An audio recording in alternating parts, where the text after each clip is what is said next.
Yeah. Hi, good evening, good morning, good afternoon from whichever part of the globe you are joining us. Very happy to see you all.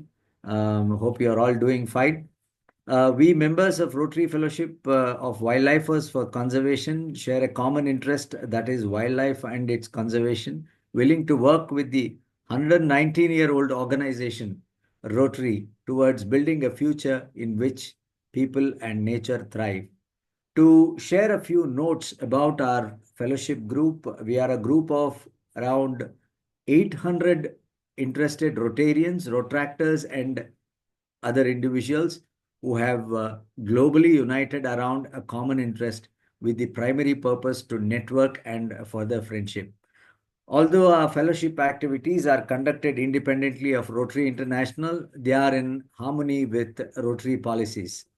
Our purpose is to create awareness about importance of wildlife, to promote lasting friendships outside one's own Rotary Club, district and country, and to promote locally, regionally and globally that conservation of living resources are important to humans and future generations to enjoy our natural world and the incredible species that live in it. Today we have invited members from different Rotary clubs, Rotaract clubs, as well as Friends of Rotary. So a hearty and a warm welcome to each one of you. On behalf of all the wildlifers here, I extend a very warm welcome to our distinguished speaker, Ms. Garima Bhatia. I request Vikram Hiresave to please introduce Garima. Thanks. Thank you.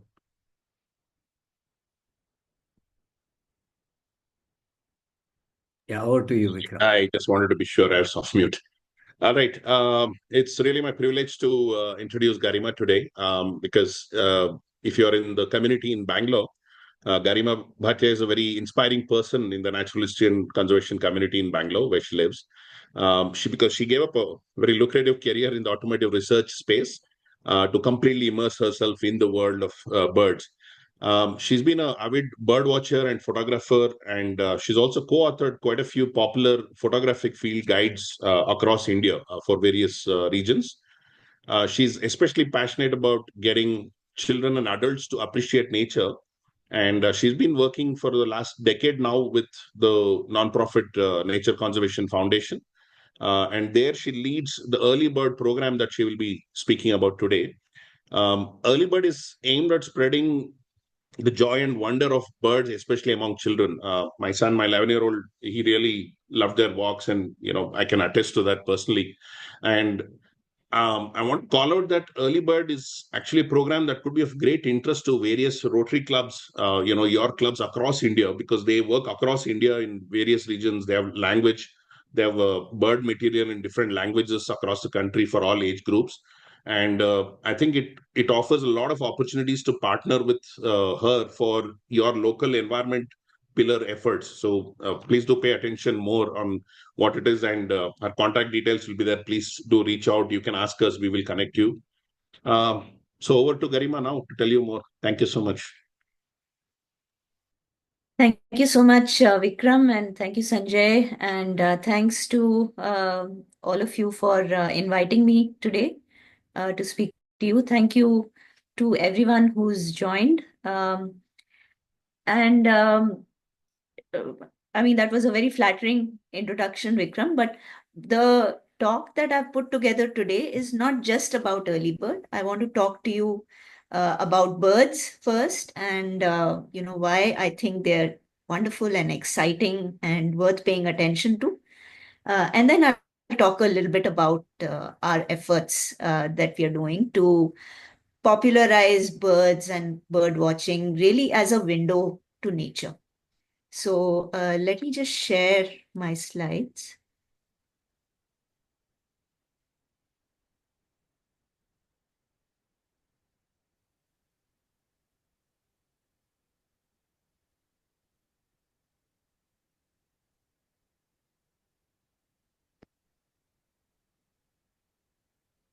Can you see my slides without that annoying floating window? Yes. Now, yes. Yeah. Now it's gone. Yeah. Okay, perfect.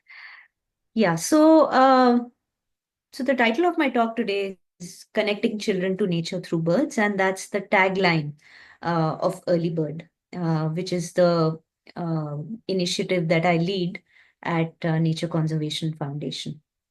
But before I talk to you about Early Bird, I want to talk to you a little bit about birds.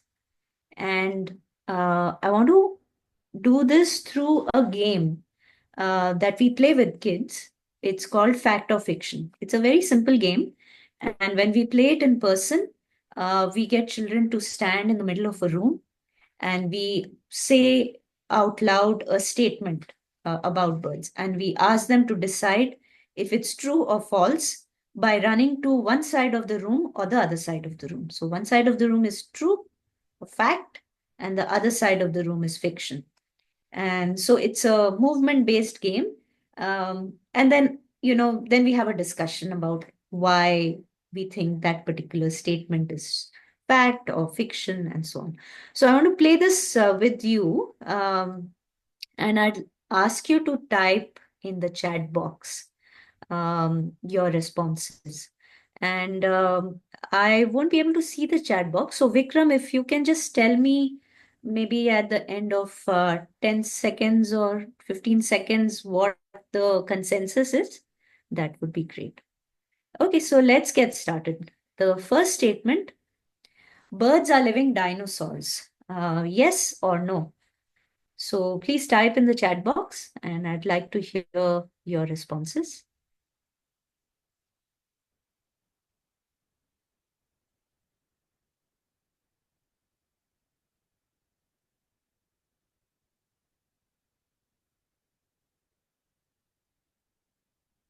What's the consensus, Vikram?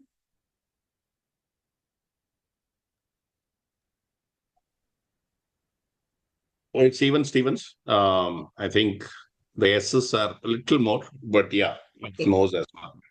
Okay. Okay, well, all of you who guessed yes, that's actually correct. Birds are the closest living relatives of dinosaurs, and it's been now established that they've descended from a line of meat-eating dinosaurs called theropods. So a little bit more about birds, just a little quick biology lesson. Again, these are all statements that we use with children. So you can look at that from this perspective. Instead of, just giving out information, we try and get children to think on their own and then, play a fun game with it. So birds are, of course, the only animals with feathers, and all birds have feathers, even birds that don't fly. Many times people think that birds that don't fly, for example, penguins, don't have feathers at all. But that's not true because feathers have many functions apart from flight. Other things that are unique about birds, all birds have two legs, like us. Birds are bipedal animals. They have beaks or bills, as they are called, but they don't have teeth. They lost teeth along the way of evolution because teeth are heavy. And so in the interest of flight and being lighter, they lost their teeth. And all birds hatch from eggs. Most birds, but not all, lay their eggs in a nest. And here's a coppersmith barbet that was in Kiran sir's background. It's excavating a nest hole in a tree trunk. But not all birds build nests at all. So those are some interesting things about birds. Now the second statement. The bee hummingbird is the smallest bird in India. Yes or no? Fact or fiction?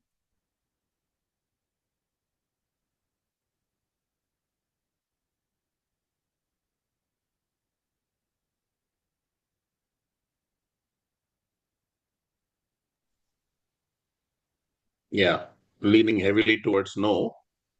Okay, wonderful. So yes, in fact, that was a trick question because hummingbirds are not found in India at all. They are only found in North and South America. So in India, the smallest bird is a pale-billed flowerpecker. And these are quite common in Bangalore, actually, where I think many of us are from. And you can often see them, sometimes see them, mostly hear them in a Singapore cherry tree, which they absolutely love. So if you have one of those trees in your neighborhood, you are sure to find a flower pecker in there. The bee hummingbird is the smallest bird in the world, and it's not much bigger than a large bee. Hummingbirds are actually quite fascinating, and it's been shown that the average human would need to eat about 100 kilos of meat per day if it had the metabolism of a hummingbird, because they flap their wings constantly, hovering, and they need to constantly feed to be able to get that energy. Okay, third question. Birds see the world in black and white. Yes or no? Someone has ticked yes on the screen, or is that my... No, I think somebody ticked yes on the screen. Yeah, I think we need Yeah, to disable those. yeah. So birds see the world in black and white. Fact or fiction? What do you think? Okay, we have a couple of yeses, but more no's, I would suppose.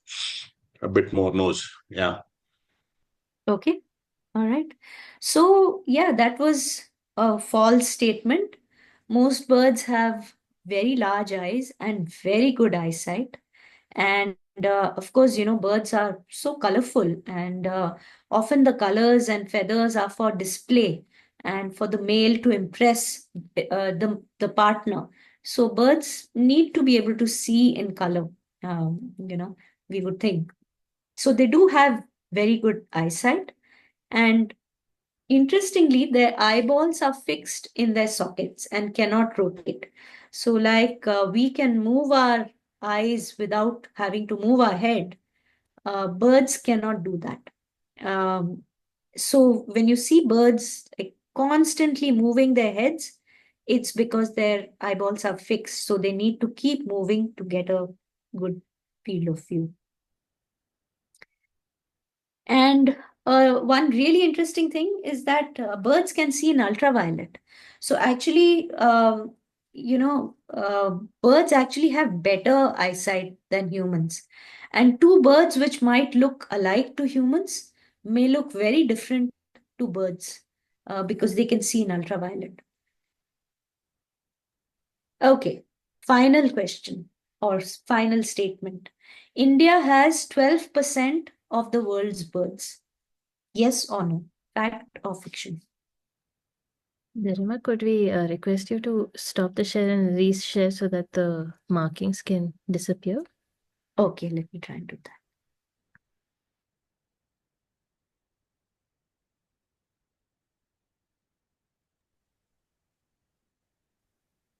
Right. Yeah. So I think an audience of wildlife was a challenge. So everyone says yes. Yeah, I think my questions were too simple for this crowd. I should have planned for more difficult ones. Yeah. But this was just to give you, a flavor of the kinds of things that we do with kids. So, yes, India has 12% of the world's birds. That's, of course, true with, I don't know, is it like 3% of the world's land area is in India, but 12% of the world's birds. And that's because of this wide variety of habitats that we have. And India, I mean, it's quite unique having such a large population and yet having such amazing biodiversity that still exists. So India is a great place for watching birds and getting familiar with birds. And birds are in our mythology, in our religious text, they are in our culture. There are so many folk stories about birds. They're really a part of our lives. So some of the birds shown on this slide, for example, Sarus cranes in North India have a strong cultural significance because they are said to mate for life. And so farmers consider it sort of good luck if Sarus cranes, nest in their fields, and they occupy these agricultural landscapes in North India. And on the right is a hornbill, which is another fascinating species with an amazing breeding biology, where the male locks the female, seals the female into a nest hollow in a tree hollow, and the female remains sealed in there for several weeks, until the eggs are laid and the chicks hatch. All the while, the male feeds her through the hollow. And finally, when the chicks are grown up, they break the seal, which has been made with mud and their own droppings, and the female emerges, and eventually the chicks come out. So birds, I think we have a very strong connection with birds. And I want to show you a small video, which also talks about this. Ever since the dawn of humanity, birds have fascinated us. Bright and elegant, their splendor fills the skies. We share our planet with over 10,000 species of birds. Some fly long distances, like the Arctic tern, which travels between the North and South Poles every year. Some fly really high, like the bar-headed goose, which reaches an altitude of 6,000 meters while crossing the mighty Himalaya. Others spend their lives on the ground and never fly at all. Some birds are really small. They weigh as little as a sheet of paper and are only as big as the eye of the largest bird, the ostrich, which weighs over 100 kilograms. Now imagine the gigantic elephant bird from Madagascar, which easily weighed more than 3 ostriches but has sadly gone extinct. There's a lot to learn from birds because nature has designed them with such precision. Early gliding machines were influenced by the shape of their wings. Kingfishers and owls inspired the design of bullet trains with their beaks and feathers. The world looks different once we start noticing the birds around us. From polar ice caps to lush rainforests, from the highest mountains to arid deserts, to our cities and towns and lakes and farmlands. They enrich our lives with their beautiful colors, enchanting songs, and their fascinating behavior. Watching birds can bring great joy to our everyday lives. And all we need to do is look around.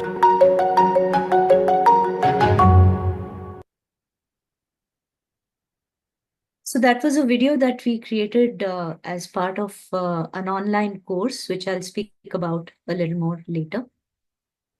But really, at Earlybird, we believe that birds are a great window to nature. And that's why we choose to focus on birds as an introduction to the joy and wonder of nature.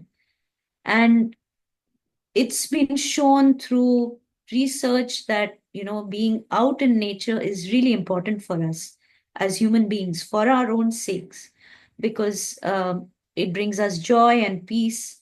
We learn to focus, we learn to observe deeply, and there are a lot of benefits, especially to children, to being out in nature. Birds also excite our curiosity and our imagination. They inspire us with their amazing feats of endurance that they undertake. And then we also start thinking about their conservation, in terms of the value they provide, whether it's pest control through insect-eating birds or pollination that nectar feeders do, or seed dispersal that fruit eaters do. In fact, hornbills are known as farmers of the forest because of the way in which they disperse the seeds far and wide. But really, birds are a window to nature because they are beautiful, they are accessible. One really doesn't have to go very far. You can find birds no matter where you live, even in crowded cities. And they are interesting. They do these very interesting things, and they're a lot like us in many ways. They sing, they dance, they show affection, they court their partners, they build homes. The similarities are endless. And this is one of my favorite quotes. It says, "Birdwatching is your lifetime ticket to the theater of nature." And I find that so true because I need to step no further than my balcony to be connected to wild creatures around me, and those are birds. So then let's talk about introducing children to birds and why we think it's important. Children, of course, nowadays are exposed to a lot of the problems around the planet. They learn in their EVS curriculums about global warming and climate change and pollution, and how all these problems are so important and what are the solutions. But these are problems that they didn't really create. It's our generation that created those problems, and now we want them to solve those problems. And that's not going to happen unless they really love and connect to the natural world. Because out of that love will emerge interest and curiosity and the desire to conserve it.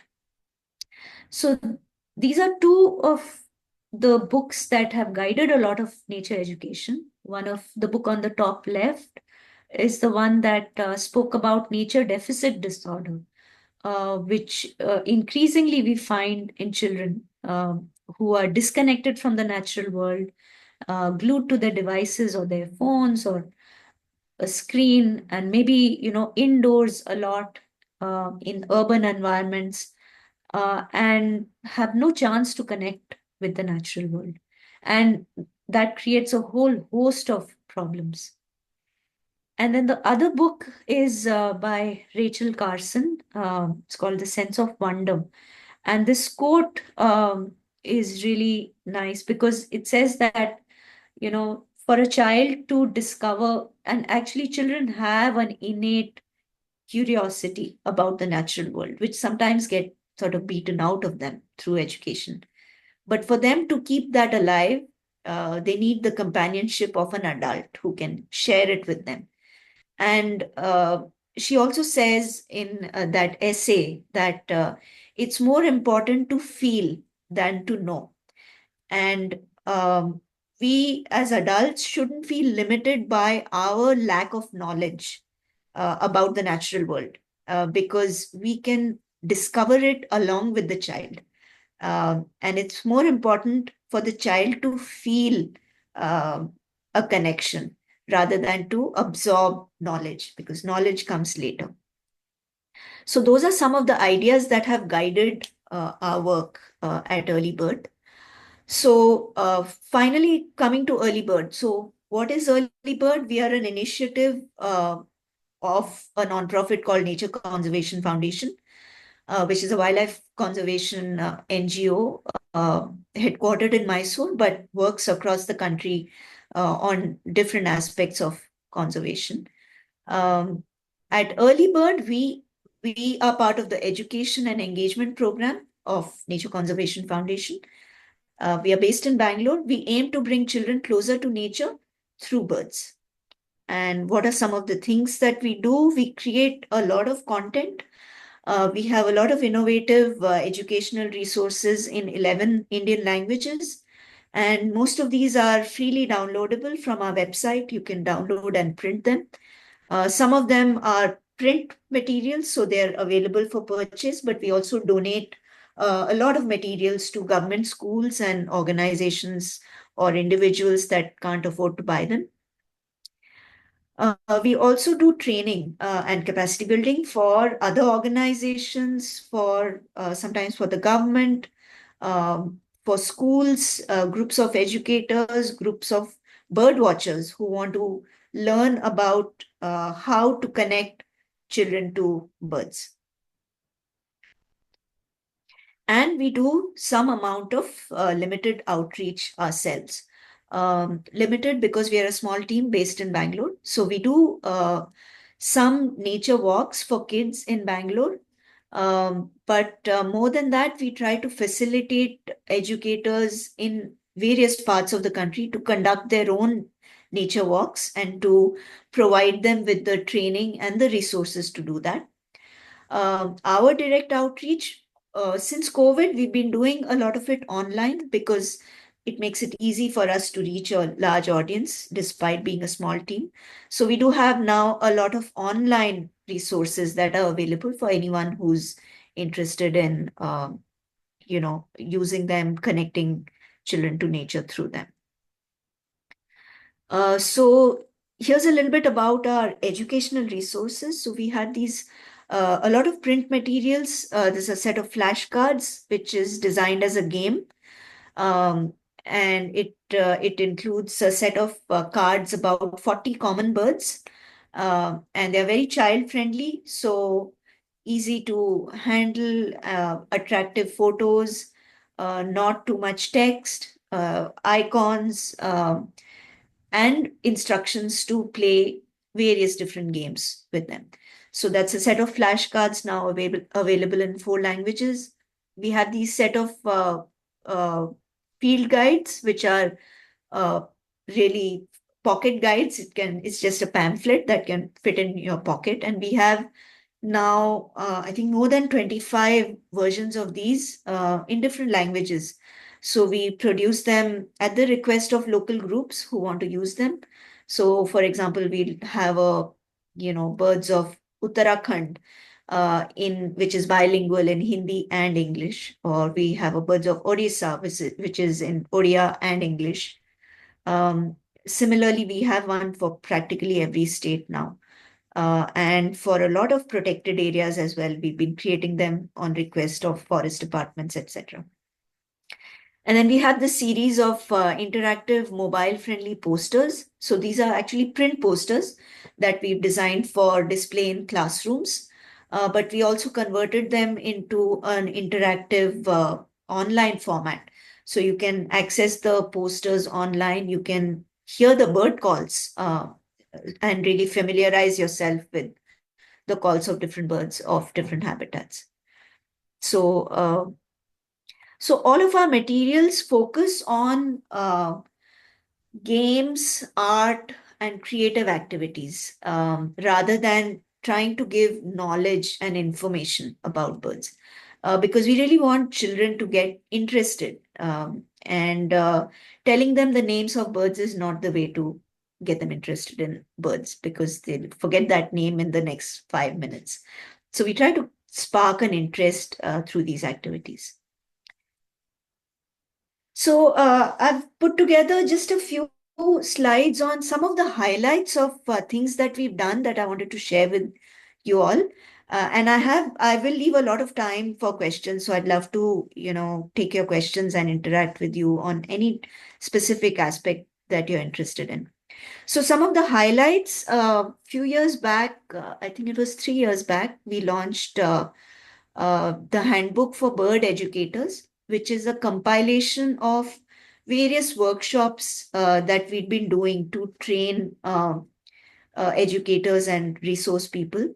And we put all that knowledge compiled actually from different educators around the country as well, who gave their inputs into this handbook. And we have more than 60 different ideas of games and creative activities that can be done with children. There's a small section on an introduction to birds as well. But since the launch, we've had more than 7,000 downloads of this handbook from all over the globe, actually. And then a couple of years back, we partnered with a museum in Bangalore called the Indian Music Experience Museum. And they came to us with the idea to do an exhibit about bird song. This is a museum dedicated to music. So they wanted to explore the connection between music and the song of birds. And so we came on board as their knowledge partners and provided, a lot of inputs on three different parts of their installation. And this was a big success during the course of the, I think, 5 months that it was at the IME Museum. They had more than 35,000 visitors who enjoyed the exhibit. And it was a very interactive exhibit. And they shared a small sort of overview of the exhibit that I've just put into the next slide, and I'll just show that to you.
Part of the exhibit, they also had performances around birds. It was really a wonderful opportunity for us to collaborate, and we were really excited by this. So what happened to that, Garima? I know we'll do questions later, but yeah. So So that was a temporary exhibit that they had put up for 5 months at the museum, and then later on, during I think there was some art festival in Bangalore where they put it up at one of the metro stations at Majestic. Nice. Okay. But they're open to taking it to other locations around the country. I think there was some interest from Chennai, from the government to do something.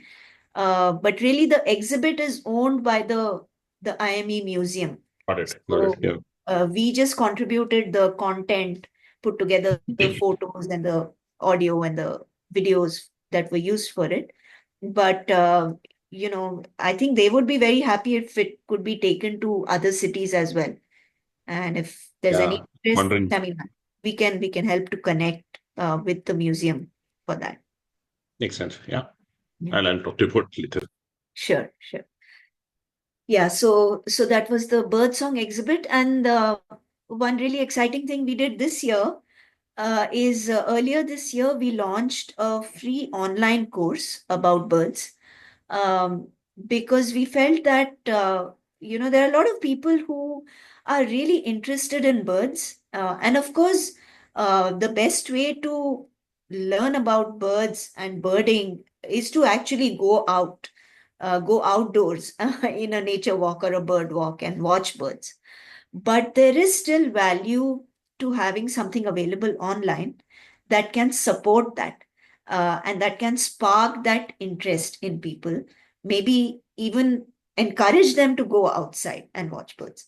So we put together this course. It took us a year to put it together. It's a course that's centered around 16 short films, one of which I showed you earlier, which is called Wings of Wonder. That's the first film in the course. So we put together 16 films and structured it into chapters and themes. So this is available. It's completely free. do sign up for it, do share the word, because it's a great way to get people who might have some curiosity about birds to get hooked, and get interested in wanting to learn more. So this has seen more than 8,000 signups so far, and I will play a short 30-second trailer of the course.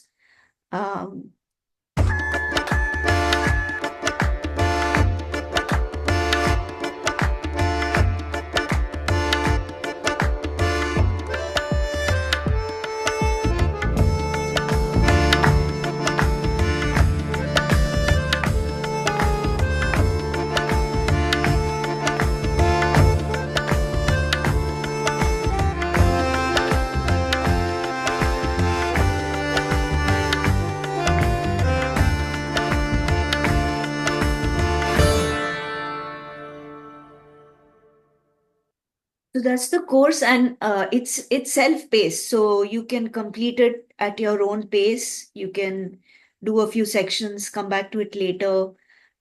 If you do it from start to finish, it should take you maybe 2 hours, but you can do it at your own pace. We are now in the process of translating this course into Hindi and Kannada. So those are the two languages that are ongoing, and we hope to launch both of those next year. And then another really exciting project that we've been working on this year has been with the Karnataka government, with the Karnataka Panchayat Raj Commissionerate, actually. And instead of speaking about it myself, I want to play a video in which my colleague Abhisheka, who leads this project, will tell you a little bit about it. In March 2024, Earlybird partnered with the state government to train librarians across 31 districts of Karnataka as nature educators.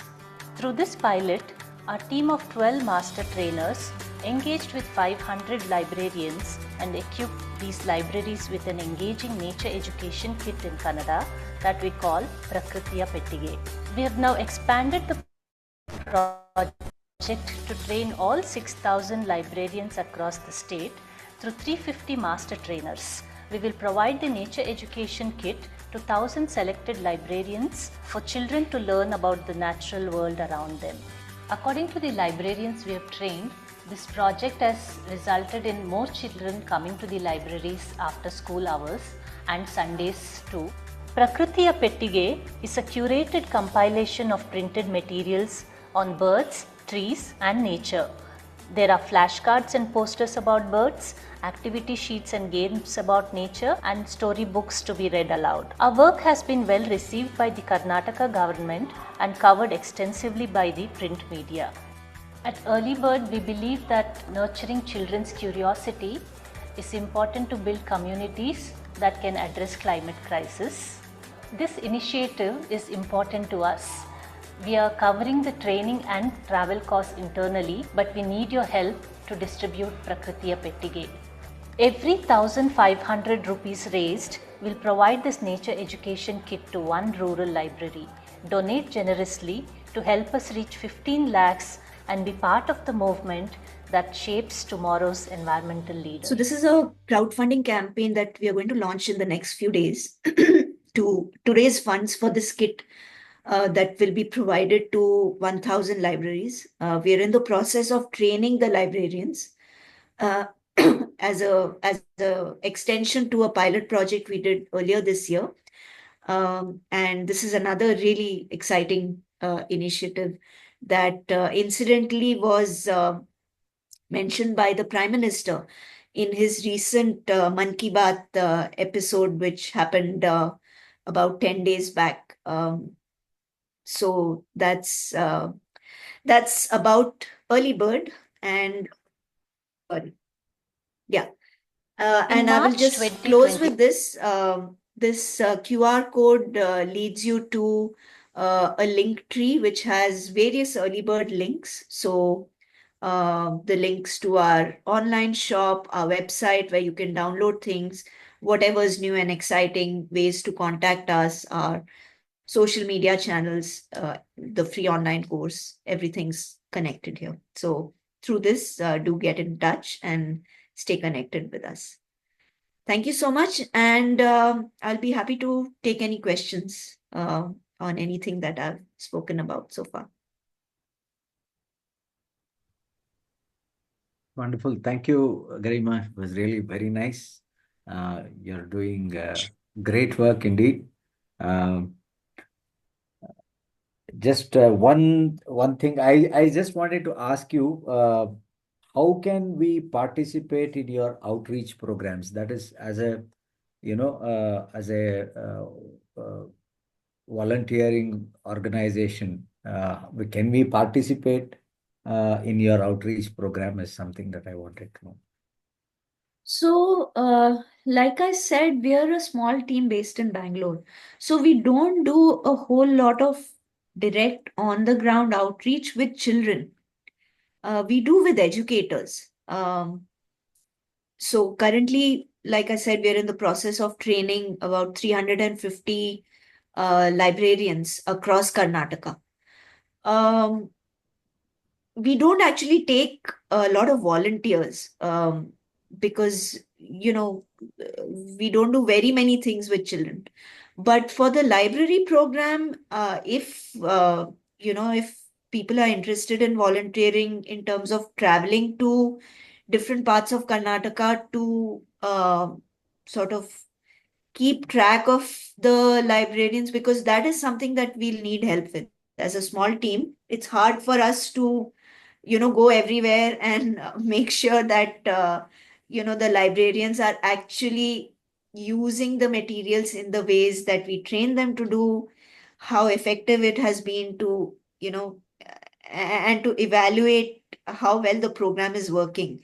So maybe those are ways in which we can think about some kind of volunteering program. And then in Bangalore, there are one-off events that we do, for which we sometimes need volunteers. We put out a call for volunteers on our social media, mostly on our WhatsApp channel. So we have a couple of events coming up this weekend, actually, for which we need volunteers. So if anyone here is eager to volunteer, I'll be happy to give you further details about that. But on a regular basis, the only thing I can think of is volunteering opportunity with the library project. Yeah. Sounds good. Can you please share that this weekend's program so that we'll circulate it. Whoever can join, they will definitely. Absolutely. Yeah, I'll do that. Anyone else wants to ask? Yeah. So I had so Garima, for me, as I was listening to you, obviously you've modularized your program in many different ways, right? There are so many different avenues that you created for different ways of doing, carrying out the program. Just wondering, nowhere have I didn't see where are the partnership opportunities in terms of educational institutions, or Sanjay already asked about, how could people volunteer from organizations, that not as an individual, but as organizations, if people want to work like educational institutions. I remember when we were in school, our schools had to adopt, so to speak, other schools, Kannada medium schools, and help them with their English. So something similar. I mean, are those things that you've considered, or there's too many things to do and that's it to be done? Yeah, yeah. I mean, there's always more to do than what we can handle. And we are currently a team of 5 based in Bangalore. Actually, not even 5, because 2 of us are part-time. So it's like 4.5 people. But something that we would like to do is actively approach schools. And that's something we haven't been able to do much of because we just don't have the bandwidth. So I think that's probably something we can use volunteer help for. And if that's something that, people here would like to help out with, we can probably discuss and we can create a program where, maybe volunteers could help connect to schools with early bird and other materials also. It's not that we only want schools to do whatever early bird has created, but there are lots of wonderful nature education materials that are available out there, which we always try to promote. So, yeah, so if there are, we could plan and put together some kind of a program like that for volunteers where more active involvement of schools, or at least, not all schools will be interested, of course, but maybe a few will be. And unless we approach, 50, 100 schools, we won't get those 3 or 4 schools that are really interested. Yeah. We Classic just sales. need effort to go out there and Yeah. approach schools. Yeah. Got it. Thanks. Arun, you have a question you could please go ahead and ask.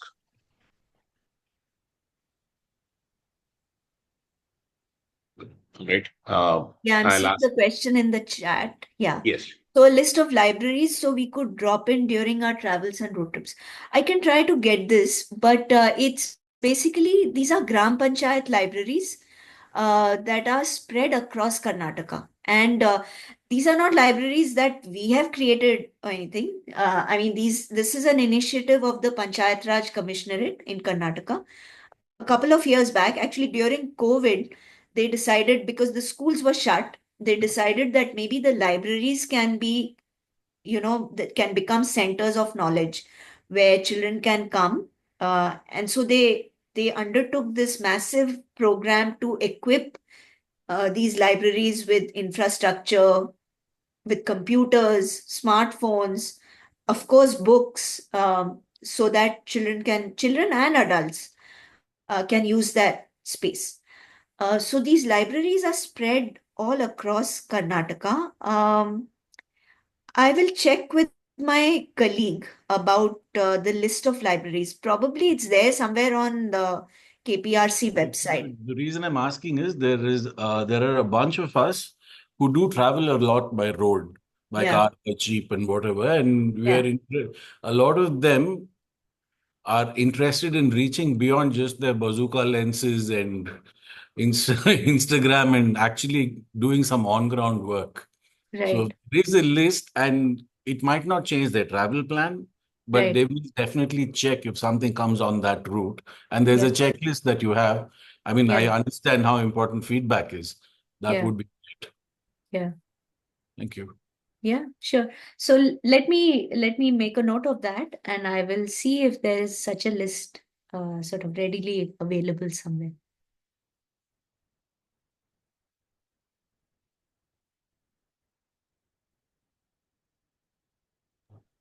Anyone else want to ask anything? Please raise your hand, or you can unmute and ask directly. Chris, would you like to say something?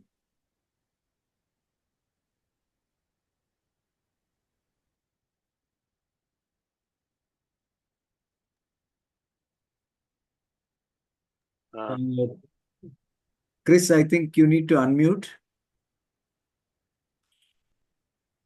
Yes, thank you. I wasn't able to unmute immediately.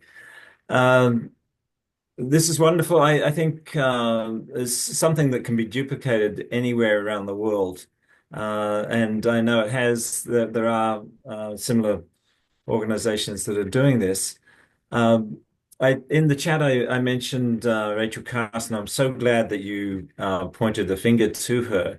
In America, she really started the environmental conservation movement, and back in the late 1950s, and she died in 1964. But her famous book is Silent Spring, which came out in 1962. I actually was fortunate to be asked to give the 60th anniversary of that publication from her house in Maryland just 3 years ago, and that was a wonderful experience to be able to do that. But her work is really important to us because she points out the effects of pesticides, and particularly And now, the demise of some birds in particular that are poisoned by the poisons that are in our animals. So like the vultures, when they eat the animals, then they die. And so across India, a vast decline in vultures has happened. And that's also happened elsewhere around the world as well, where these chemicals are put into cattle in particular, when the cattle then die and then are eaten. So I think what you presented today is a wonderful program, and I'd be really pleased to be able to meet up with you in person when I come there in at the end of this month. Early Bird sounds like a great program. Love it. Thank you. So not so much a question, but just a thank you for what you're doing. Thank you. Thank you so much. Means a lot coming from you. Yes, Kiran sir, please go ahead. Ma'am, can you explain a little more about those kits you were talking about, 1,500 rupees for the school? Just I was wondering to contribute and donate it to 2-3 schools. Can you explain a little more about that? Sure. So these kits that we put together, these are in Kannada. So all the materials are in Kannada. There's a set of flashcards about birds, which is used for playing games with children. There are posters on birds, plants, and trees that are part of this. Those can be displayed in the classroom. Then there are games and activities which the facilitator or the teacher or the librarian, whoever, can use to engage children in observation when they go outdoors or in simple games. Then there are some storybooks about birds and nature. And there are also pocket guides. So that's the kit. And what we are trying to do, I mean, the crowdfunding we are trying to do is, of course, to raise funds to send this kit to 1,000 libraries across Karnataka. So we've raised funds for 350 master trainers. The master trainers are librarians. So for them, the kits are being provided by Selco Foundation. So that we've raised funds for, but we want to provide additional 1,000 kits to these libraries. But these kits are also available on our online shop. So if there are specific schools that you want the kit to be sent to, you can actually just order it online and get it sent directly to that school. Thank you. Thank you so much. And thanks so much, Rashmi. She has shared the link. So the kit contents, everything is mentioned in that link. Yeah. Thank you. Thank you so much. Yes, Geetanjali, please go ahead. Geetanjali there.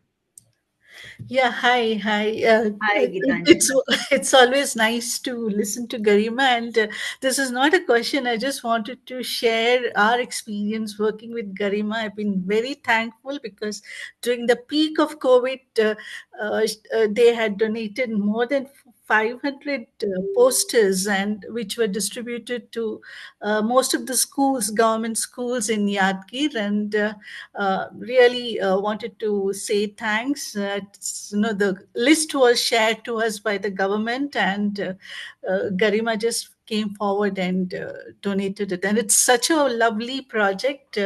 Let's hope we'll continue to work together in future also. Yeah. Thanks so much, Geetanjali. Some more comments in the chat. Somebody's asking about the kit contents. Are they in English or Yes. Hindi also? Yes, on our website, you can find it in English and in Hindi. So let me just type the link to the. I think Rashmi's put it. Yeah. Thanks. Okay, thanks, Rashmi. There was another question to me directly. Harsha would like to know if there's any training for evaluating, supporting your educator training. So, I mean, right now, it's still ongoing in terms of the training of educators, but I'm anticipating that at some point we will need some volunteer help to really evaluate this program. So, right now we don't have any training as such for people who want to volunteer for that. But since this group is interested in volunteering, I thought I'll put that option out. But we can develop that if there's an interest. Yeah. My suggestion to Sanjay is, through maybe fellowship, we can do this training program for all our Interact clubs if possible. If fellowship takes the lead, that is one area we can all work together as Rotary clubs. Yeah, Geetanjali, you are in 3191 or 992? 3191. Okay, so probably we can initiate from 3192 and 3191 through the Rotary clubs with the support of fellowship group. That's Yeah. So because we have, I think, many Interact clubs, and we can pick and choose, like the schools which may be interested in this. So, Garima, for your information, interactors are, a part of Rotary in the sense that they are the school kids. They are basically trained to become leaders. So that's the whole idea of having interactors. Okay. So another thought that came to me was there is a workshop that we do for people who want to engage children in these activities. So we prefer to do a train the trainer kind of approach because we're a small team. So we train the adults who will then, engage with children. So maybe that's something that if there's an interest, we could think of that, a workshop for different members of your organization who might be interested in taking this further. Would that be something that's of interest? Sounds good, Garima. Yeah, I think absolutely. I will stay in touch with you, and we will also involve Geetanjali in this, and we will see how we can devise this and roll it out. Yeah, sounds good. Yeah, I think there are, like I said, so many different fronts in which partnerships are possible within Rotary. I think we'll definitely catch up. Yeah. So I think we don't have any more questions. Nagajyoti wants your contact details to place in order if schools are interested here in Sangli. So in Maharashtra. I think you have some Marathi content also, right? Yes, we do have a lot of things in Marathi. So we don't have a kit put together yet because the main component of the kit is the set of flashcards, which are really a fantastic way to engage children. But we don't have that in Marathi. So whatever we have in Marathi, most of that you can download and print from our website directly. We do have printed, I think, posters and pocket guides in Marathi. So those you can order from our website or from the Linktree link that I had shared earlier, which let me just type it here again. We also have a link to request a donation. So if you think there's a government school, so usually we donate our materials to government schools. So if you think there's a government school which can't afford to buy materials, but is really interested and can use the materials, you just have to fill out a form and we will send them a set of materials. So let me just share the link once again in the chat box.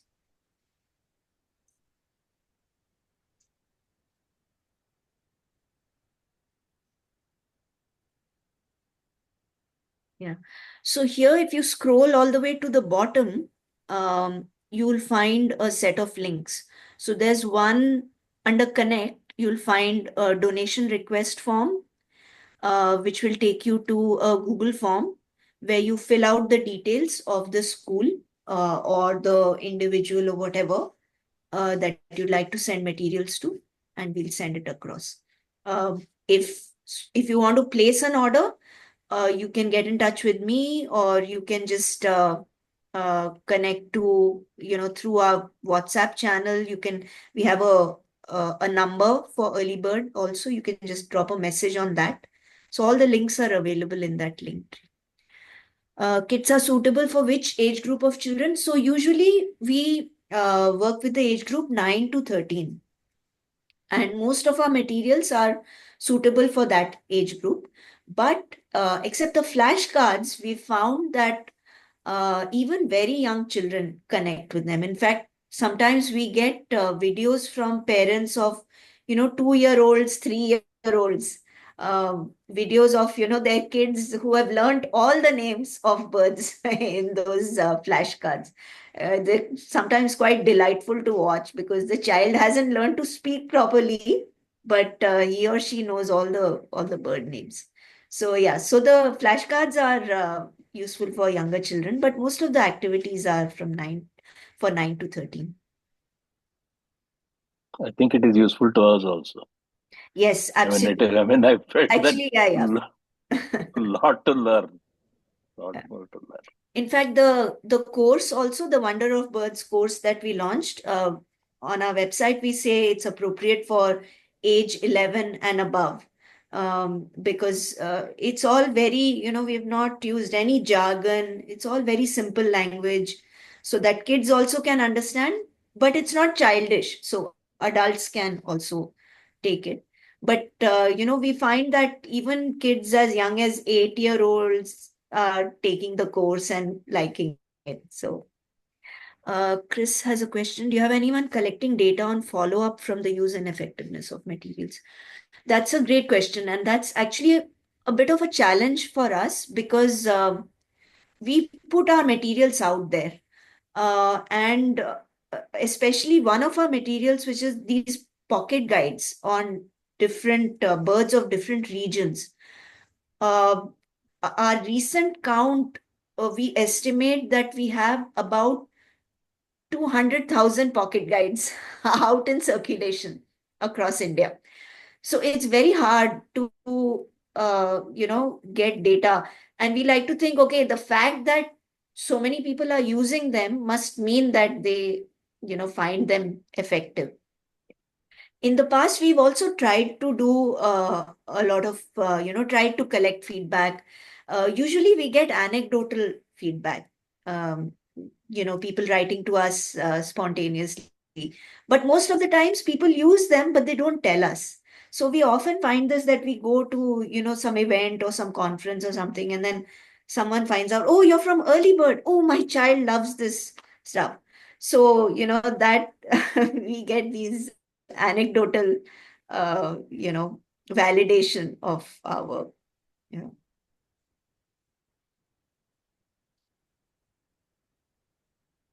That's really nice, Garima. Thank you so much for sharing your thoughts, the work that you are doing. It's truly amazing. We are all happy that we have somebody amidst us who is doing all this, and let's see how we can support you in your endeavor. Just one thing, as you were talking, I remember having read one board in Ranganthittu, what Salim Ali had said. A tip for longevity. People say you can't make a living from bird watching. That's perhaps true, but it is also true that man does not live by bread alone. Just look at the people who have no such hobbies and spend all their time solely on earning a living. After 60, when they retire from official chair, they don't know what to do with all the time in their hands, and just spend it watching the clock. If they had cultivated a hobby like bird watching, perhaps they would have lived longer to enjoy their pension. this, it's such a wonderful thing that I read. This is a huge board they have put up in Rangantittu. Yeah. Nice. And your talk was something similar to what he said. Thank you so much, Garima. Look Thank forward you. to having you again, and also doing work with you. Thank you all for joining. It's been a fantastic talk from Garima, and we have all participated, and we have all cleared the exams that she has, the questions that she threw at us. I think we have been we have answered well. So thank you. Thanks for your participation. Thank you. Thank you so much. All right. Good night. Bye. Good night. Good night. Have a nice day.